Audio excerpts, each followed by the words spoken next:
Good morning class 5th students. Part 2 में देखिए आगे का अभ्यास कार्य है, ये भी आपको लिखकर देखना है। ये देखिए द्वित्व व्यंजन कहते हैं जिसमें एक ही व्यंजन को दो बार लिखते हैं, जिसमें आगे जो लगता है वो आधा होता है और पीछे का पूरा व्यंजन होता है। बच्चा, ड से बना बुड्ढा, ल से बना बल्ला, त से बना पत्ता।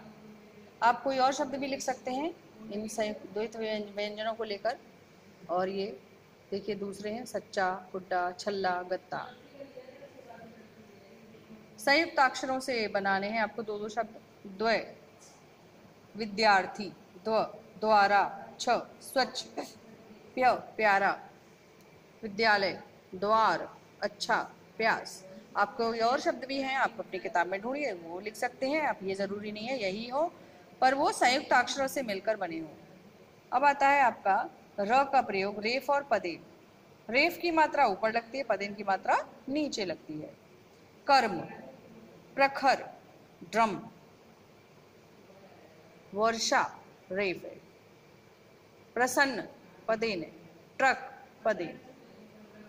ये दोनों मात्रा पदेन में आती है, र, और इनका उच्चारण होता है र वाला। ठीक है, तो ये आपको लिखने सीखने हैं। ये जरूरी नहीं है, मैं बार बार बता रही हूँ आपको कि यही शब्द, आपको सिर्फ यही शब्द याद करने हैं। आप इन मात्राओं को लगाकर, इन व्यंजनों को जोड़कर, संयुक्त अक्षरों को जोड़कर इन द्वित्व व्यंजनों से दूसरे शब्द भी याद कर सकते हैं, दूसरे शब्द भी लिख सकते हैं। अब है आपके प्रश्न उत्तर। पहला प्रश्न है आपका, वर्णमाला किसे कहते हैं? आपको पता है वर्णों के व्यवस्थित समूह को वर्णमाला कहते हैं। वर्णमाला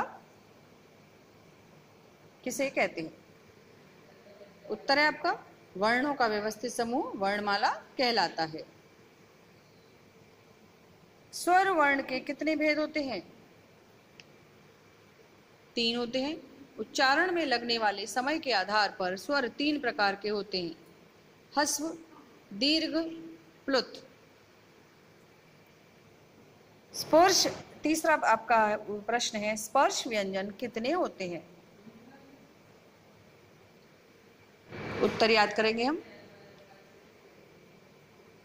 जिन व्यंजनों का उच्चारण कंठ, तालु, मूर्धा, दंत और ओष्ठ के स्पर्श द्वारा होता है, स्पर्श व्यंजन कहलाता है। इनकी संख्या 33 होती है, यानी कि वर्णमाला में हमारे जो व्यंजन हैं 33, वो सारे क्या कहलाते हैं? स्पर्श व्यंजन कहलाते हैं। चौथा प्रश्न है, प्लुत स्वर किसे कहते हैं? उदाहरण सहित समझाओ। प्लुत स्वर जिसमें आपको पता है बहुत समय लगता है। प्लुत स्वर के उच्चारण में ह्रस्व से तिगुना समय लगता है, जैसे ओम। और हम ओम में यहाँ ओ के उच्चारण को 3 के अंक से दर्शाया गया है। आपका 5वां प्रश्न है, मात्रा किसे कहते हैं? उत्तर है, व्यंजन के साथ जुड़ने पर स्वर का रूप बदल जाता है, यही परिवर्तित रूप ही मात्रा है। हिंदी में 10 मात्राएं होती हैं। तो ये सारे प्रश्न उत्तर आपको लिखकर देखने हैं, तभी आपको अच्छे से याद होंगे। और आपकी परीक्षा में आप वाक्यों की जो रचना है, उत्तर जब हम लिखते हैं तो वाक्यों की रचना करते हैं, तो वो आप बहुत ही अच्छे से कर पाएंगे।